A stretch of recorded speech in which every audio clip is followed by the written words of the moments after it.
ನಮಗೆ ಮಂಗಳೂರಿನ cooker blast ಪ್ರಕರಣ ಕೂಡ ನೆನಪಾಗುತ್ತೆ. 7 years ಕನ್ವಿಕ್ಷನ್ ಕೂಡ ಆಗುತ್ತೆ. ಮೋಸಿನ್ ಅಂತ ಹೇಳಿ. ಹಾಂ ಸರ್.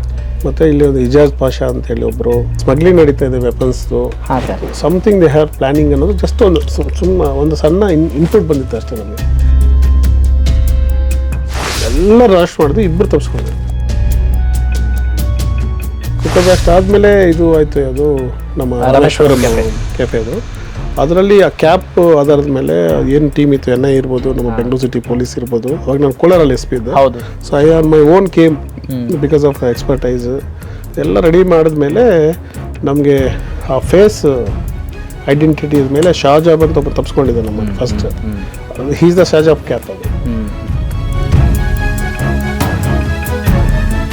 ಈ ನಕ್ಸಲಿಸಮ್ ಸಂಬಂಧಪಟ್ಟ ಹಾಗೆ ಅದನ್ನ ನೀವು ನ್ಯೂಟ್ರಲೈಸ್ ಮಾಡಬೇಕು ಅಂತ ಹೇಳಿ ವಿಶೇಷ ತರಬೇತಿ ತೆಗೆದುಕೊಳ್ತೀರಲ್ಲ, ಆ ವಿಶೇಷತೆಯಲ್ಲಿ ನಿಜಕ್ಕೂ ಏನು ವಿಶೇಷತೆ ಇರುತ್ತೆ? How different it is? Almost ನನ್ನ ಡಿವಿಷನ್ಸ್ ಅಲ್ಲಿ ಅಂದರೆ ಎಲೆಕ್ಟ್ರಾನಿಕ್ ಸಿಟಿನಲ್ಲೇ ಈ 3 ಜನ ನಮಗೆ ನೈಜೀರಿಯನ್ಸ್ ಸಿಕ್ಕಿದ್ರು ವಿತೌಟ್ ಪಾಸ್ಪೋರ್ಟ್ ವೀಸಾ ಇಲ್ದಿರ. 3 ಮನೆಗಳಲ್ಲಿ ನಾವು ಆಲ್ಮೋಸ್ಟ್ 12 ಕೋಟಿ ಮೇಲೆ ಡ್ರಗ್ಸ್ನ ಸೀಸ್. ಯಾವುದ್ರ ವೈಫಲ್ಯಕ್ಕೆ ತುತ್ತಾಗ್ತಿದೀವಿ ನಾವೆಲ್ಲ ಅಂತ ಈಗ ಫಾರ್ ಎಂಟೈರ್ ದೇಶನ ನಾವು ಬೀಟ್ಸ್ ಆಗಿ ನಿರ್ಣಯ ಮಾಡಿದ್ದೀವಿ, ಇಲ್ಲಿಂದ ಇಲ್ಲಿ ಏರಿಯಾ. ಸೊ ಒಂದು ಪೊಲೀಸ್ಗೆ ಕಾನ್ಸ್ಟೇಬಲ್ಗೆ ಅವ್ರಿಗೆ ಗೊತ್ತಿರಬೇಕು ಏನು ಈ ಏರಿಯಾದಲ್ಲಿ ಏನು ನಡೀತಿದೆ ಅಂತ. ಹಾಗೆ ಆಟೋಮೆಟಿಕ್ ಅದು ಗೊತ್ತಾಗುತ್ತಲ್ಲ. ನಾವು ನಮ್ಮ ಸರಿಯಾಗಿ ಹೋದರೆ ಅದು ಇನ್ಫಾರ್ಮೇಷನ್ ನಮಗೆ ಬಂದೇ ಬರುತ್ತೆ. ಕರ್ನಾಟಕ ರಾಜ್ಯದಲ್ಲಿ ನಕ್ಸಲಿಸಮ್ನ ಏನು ಜೀರೋ ಮಾಡಿದರೆ ನಮ್ಮ ಸ್ಟೇಟ್ ಇಂಟೆಲಿಜೆನ್ಸ್ ಇರ್ಬೋದು, ಸೆಂಟ್ರಲ್ ಏಜೆನ್ಸೀಸು, ಅದರಲ್ಲಿ ಎಂಟೈರ್ ಒಂದು ಭೂಮಿಕೆಯನ್ನು ಏನು ಘೋಷಣೆ ಮಾಡೋದಕ್ಕೆ ನನಗೂ ಒಂದು ಅವಕಾಶ ಸಿಕ್ಕಿದ್ದು ನನಗೆ ನಿಜವಾಗ್ಲೂ ತುಂಬ.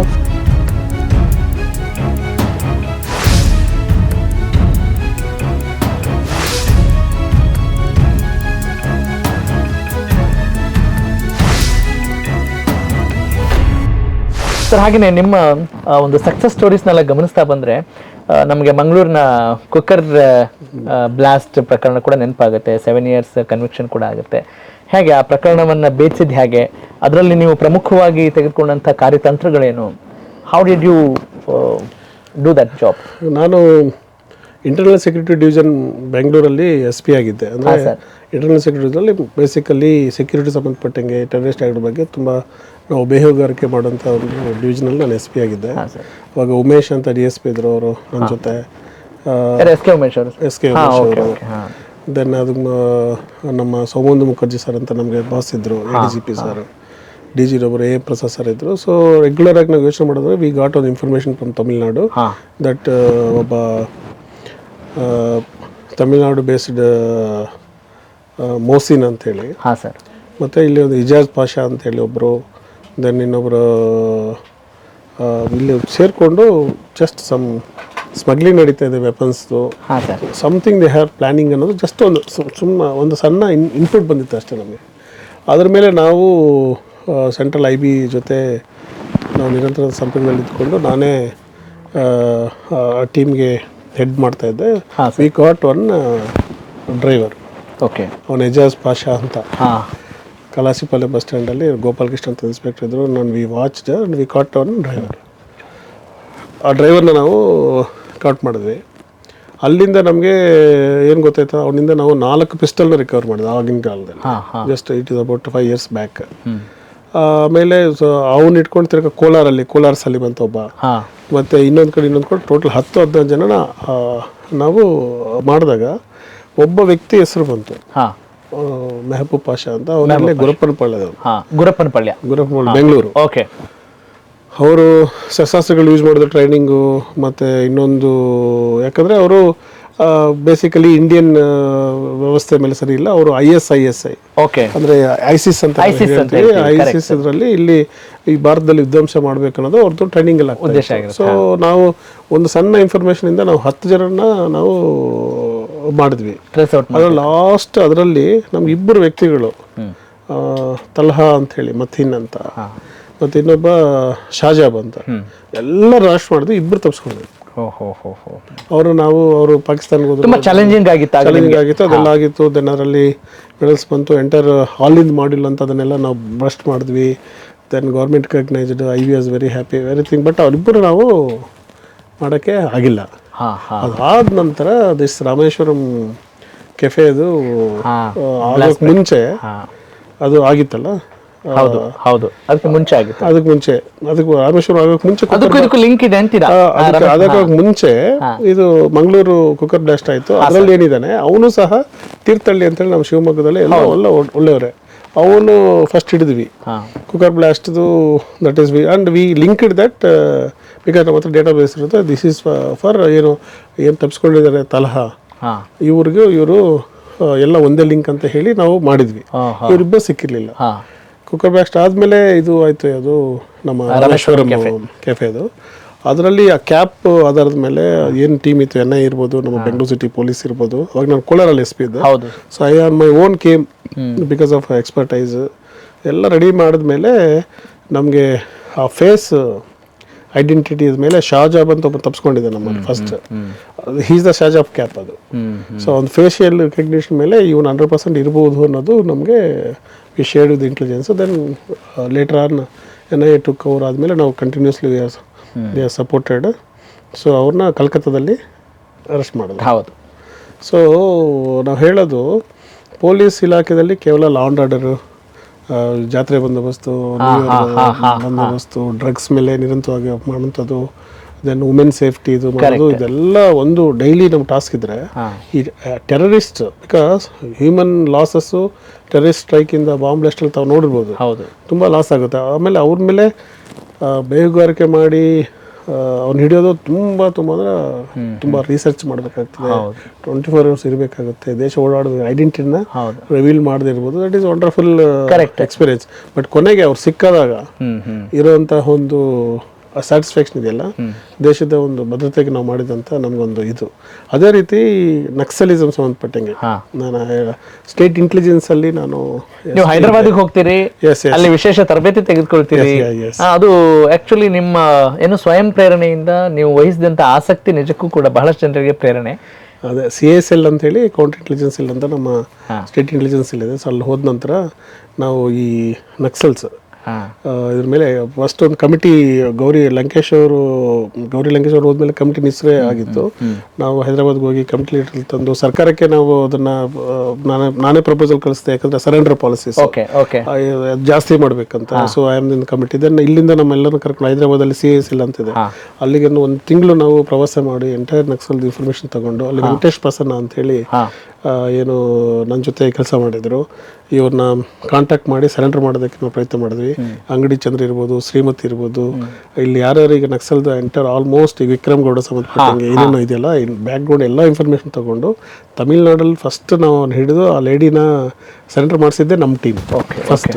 ಅದಾದ ನಂತರ ಇದೆಲ್ಲ ಇನ್ಫಾರ್ಮೇಶನ್ ನಮಗೆ ಕೇರಳ ಪೊಲೀಸ್ದು ಥಂಡರ್ ಬೋಲ್ಟ್ ಅಂತ ಹೇಳಿ ಚೈತ್ರ ಅಂತ SP ಅವರು ತುಂಬ ಮಾಡಿದ್ರು. ಅದಾದ ನಂತರ ನಂದು ವರ್ಗಾವಣೆ ಆಯಿತು. ದೆನ್ ವಿಕ್ರಮ್ ಗೌಡ ಎನ್ಕೌಂಟರ್ ಆಯಿತು.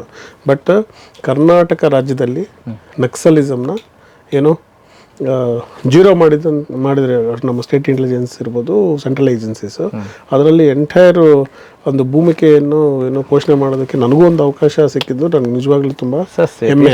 ಎಷ್ಟು ಸರಳ, ನಾನೇ ಮಾಡಿದ್ದೀನಿ ಅಂತ ಹೇಳಬಹುದಾದಂಥ ಕೆಲಸ ಅದು. ಆದರೆ ಅವ್ರ ಸೌಜನ್ಯಯುತವಾದ ಮಾತುಗಳನ್ನು ಗಮನಿಸಿದಾಗ ನಿಜಕ್ಕೂ ಇದು ಪ್ರೇರಣೆ ಸರ್ ನಮ್ಮಂಥ ಯುವಕರಿಗೆ ಇಲ್ಲಿ. ಸರ್ ಇದ್ರ ಜೊತೆಗೆ ನಾನು ಕೇಳೋದು, ಈಗ ನಿಮ್ಗೆ ಆಲ್ರೆಡಿ ಒಂದು ಟ್ರೈನಿಂಗ್ ಅಂತ ಇರುತ್ತೆ, ಹೇಗೆ ಯಾವ ಪ್ರಕರಣಗಳನ್ನು ಹೇಗೆ ಬೆದರಿಸಬೇಕು ಅಂತ. ಈ ನಕ್ಸಲಿಸಮ್ ಸಂಬಂಧಪಟ್ಟ ಹಾಗೆ ಅದನ್ನ ನೀವು ನ್ಯೂಟ್ರಲೈಸ್ ಮಾಡಬೇಕು ಅಂತ ಹೇಳಿ ವಿಶೇಷ ತರಬೇತಿ ತೆಗೆದುಕೊಳ್ತೀರಲ್ಲ, ಆ ವಿಶೇಷತೆಯಲ್ಲಿ ನಿಜಕ್ಕೂ ಏನು ವಿಶೇಷತೆ ಇರುತ್ತೆ? How different it is? We can't reveal that, but definitely it is. ಹೌದಾ?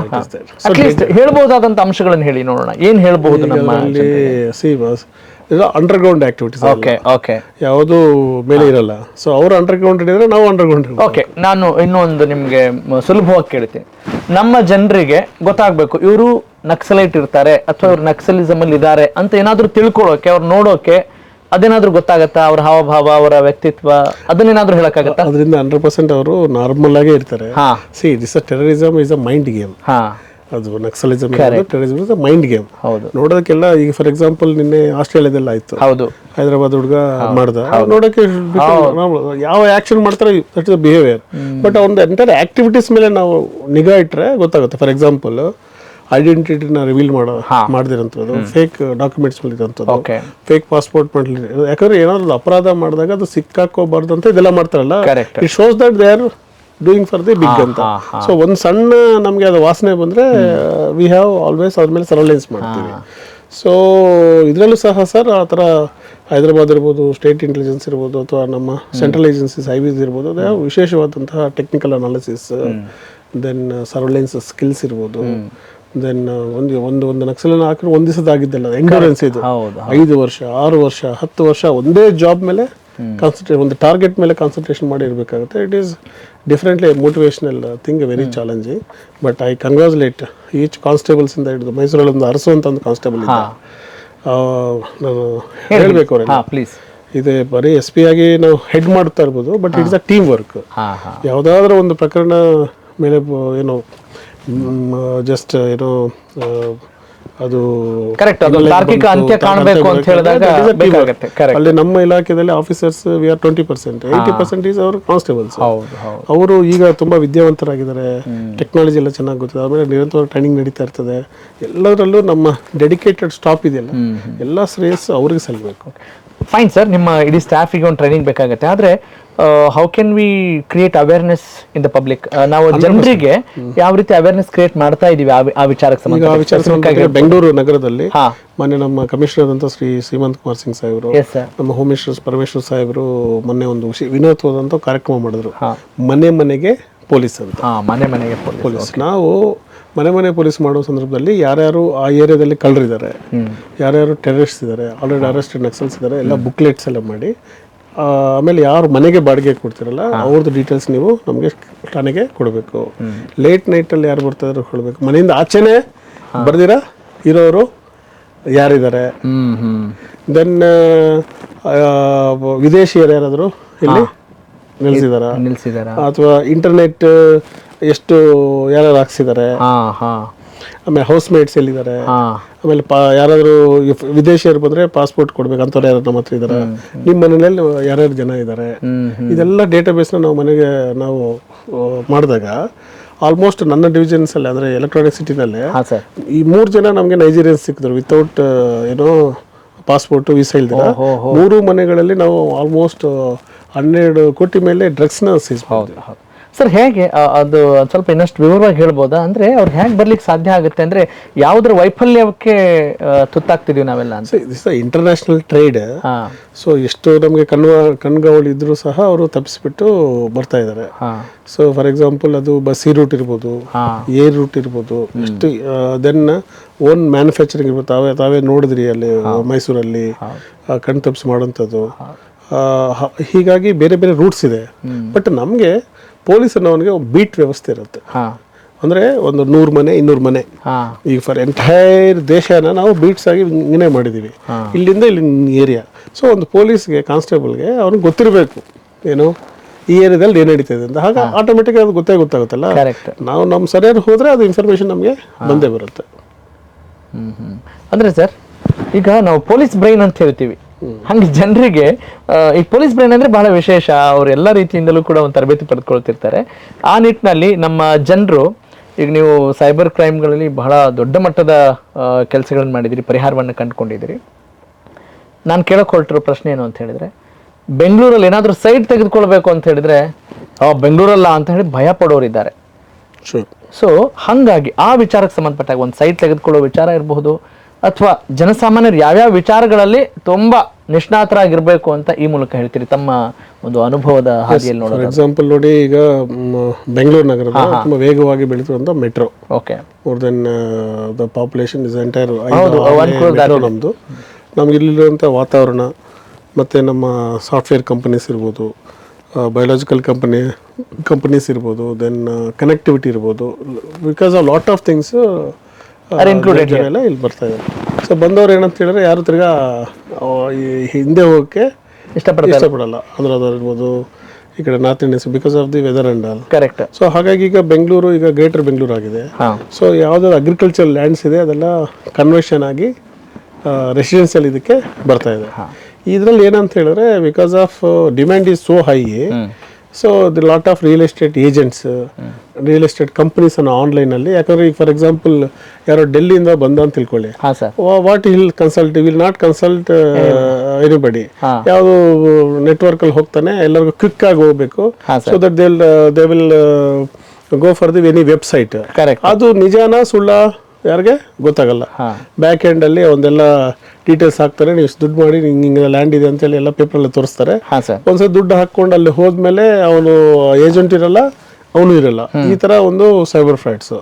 ಮೂರನೇದು ಒಂದೇ ಸೈಟ್ ನ 5 ಜನಕ್ಕೆ ಇರ್ತಾರೆ. ಅದು ಬಹಳ ದೊಡ್ಡ ಮಟ್ಟದ ಕೇಳಿದ್ರೆ ಸಿವಿಲ್ ಡಿಸ್ಪ್ಯೂಟ್ಸ್, ನೀವು ಕೋರ್ಟಲ್ಲಿ ನೋಡ್ಕೊಳ್ಳಿ ಅಂತ ಹೇಳ್ತಾರೆ. ಬಟ್ ಇವ್ನು ದುಡ್ಡು ಕಳ್ಕೊಂಡವನು ಈ ಕಡೆ ಓಡಾಡ್ತಾ ಇರ್ತಾನೆ, ಆ ಕಡೆ ಓಡಾಡ್ತಾ ಇರ್ತಾನೆ, ಅವ್ನು ದುಡ್ಡು ತಗೊಂಡು ಅವರು ಓಡೋಗ್ತಾರೆ. ಕರೆಕ್ಟ್. ಮೂರನೇದು ಮೊನ್ನೆ ನಾವೊಂದು ಇದು ಮಾಡಿದ್ವಿ, ಅದು ಒಂದು ದೊಡ್ಡ ಕೇಸ್ ಮಾಡಿದ್ವಿ ಎಲೆಕ್ಟ್ರಾನಿಕ್ ಸಿಟಿನಲ್ಲಿ, ಕಠಿಣ ಹೋಮ್ಸ್ ಅಂತ ಹೇಳಿ. ಕಠಿಣ ಹೋಮ್ಸ್ ಅವ್ರೇನಂತ ಹೇಳಿದ್ರೆ, ಯಾರು ಬರ್ತಾರೋ ಒಂದು ಮನೆ ಬಾಡಿಗೆ ತಗೊಳ್ಳೋದು ಅಥವಾ ಸೈಟ್ ತಗೊಳ್ಳೋದು, ನೀನು ಕೊಟ್ಬಿಡ್ತೀನಿ ಅಂತ.